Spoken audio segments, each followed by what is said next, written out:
مرحبا. راح نحكي اليوم عن مؤتمر بروكسل الذي أتى موافقا للتوقعات اللي توقعناها الأسابيع الماضية وفقا لما صرحت به الصحافة الألمانية والأوروبية والقرارات التي صدرت. حقيقة المؤتمر ليس له علاقة بالمجازر على الساحل. المجازر على الساحل ليست ضمن مناقشات هذا المؤتمر، هو مؤتمر للمانحين لمحاسبة الجولاني وحكومته ماذا فعلتم الفترة الماضية وكيف سنرفع عنكم العقوبات، كيف سندعمكم، ما المطلوب منكم مقابل ذلك، ما من تنفذوه لأوروبا كي نقوم برفع العقوبات تدريجيا وإعطاء الدعم. موضوع الساحل سوف يقر في الجلسة المقررة 26 شهر، وقبل هذه الجلسة لا يوجد أي شيء. لنتكلم عن الموضوع الأساسي لمؤتمر بروكسل، هو موضوع أبدا لا يتعلق فقط برفع العقوبات، يتعلق ببازار سياسي بين الأوروبيين وحكومة الجولاني. هذا لا يعني أنهم لا يعتبروه إرهابي، هم برأيهم كيانات إسلامية كما صرحوا دوما.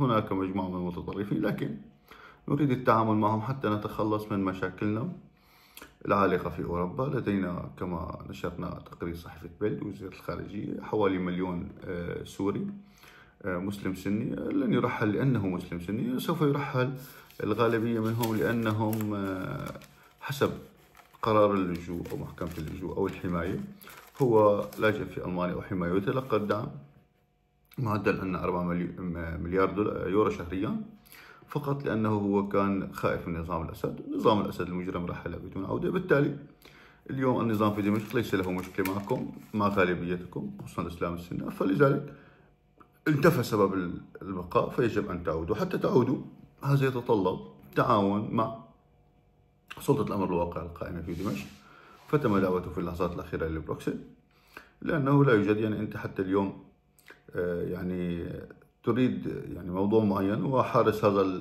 الكرم، خلينا نقول حرامي لص مجرم، بالأخير بدك تتفاوض معه طالما الموضوع بأرضه وليس بأرضك. فتم الاتفاق معهم ورفعوا لهم الدعم. ألمانيا لوحدها قدمت 300 مليون يورو.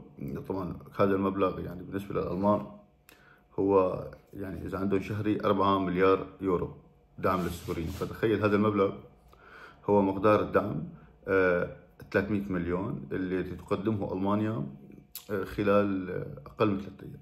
يعني ألمانيا عندها تقريبا كل يومين 300 مليون يورو للاجئين السوريين، فهي أعطت الجولاني فقط ما تدفعه على اللاجئين السوريين المؤيدين له خلال يومين، وأعطته نصفها 150 مليون على شكل مساعدات مادية وملموسة، و150 مليون على طريق نقدي كاش ماني، يعني أعطته ما تدفعه للسوريين خلال يومين، يوم واحد على شكل مساعدات طبية وغذائية ومواد إعمار وغيرها، ويوم واحد كاش ماني ما تدفعه في يوم واحد أعطته إياه مقابل موافقته على عودة هؤلاء 1,000,000 لاجئ إلى سوريا. طبعا اليوم موضوع قانوني معقد لكن هو موجود، يعني قانونيا أنت انتفى سبب الحماية، ما عم نحكي على آخذ جنسية وكذا. الآخذ جنسية إذا ما كان مواقفه داعم للإرهاب أو تحرض للقتل كذا ما راح يتعرض لشيء، لكن في عندهم 1,000,000 مو آخذين شيء وبعدهم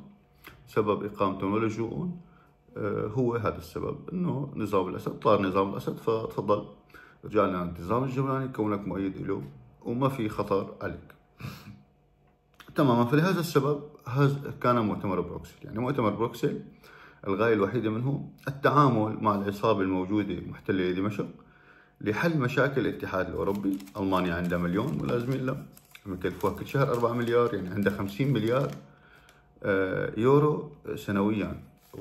وشوف الرقم قد ضخم. ميزانية سوريا قبل الثورة السورية كان 17 مليار دولار، يعني أنت عم تحكي 50 مليون يورو، يعني نحن عم نحكي 55 مليار دولار.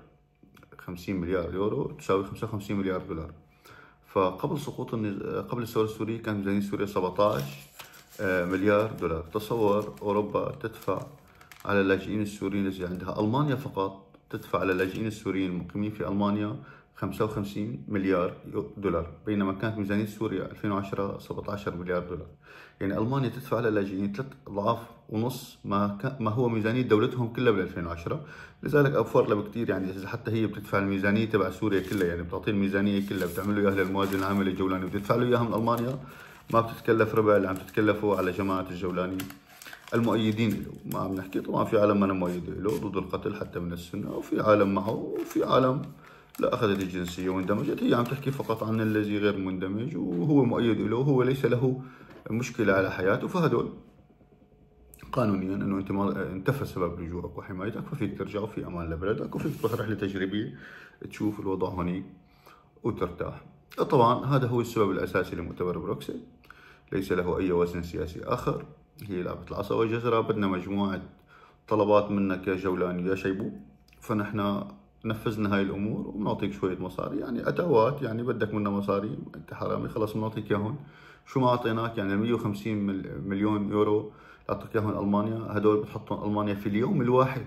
في اليوم الواحد تتكلف 150 مليون يورو على اللاجئين، فهي اعطتك اللي بتصرفه بيوم واحد كاش ماني، و150 مليون هدول بقيه مساعدات وغيره وإعادة أعمار. طبعا كل دول أوروبا أوفر لها، يعني ألمانيا لنفس لوحدها تكون تصرف اللاجئين 3 أضعاف ونص ميزانية سوريا السنوية 2010. فلا إذا بتعطيهم 17 مليار يورو 17 مليار دولار سنويا بتصرف عليه للجولاني بكافة حكومته أرخص له.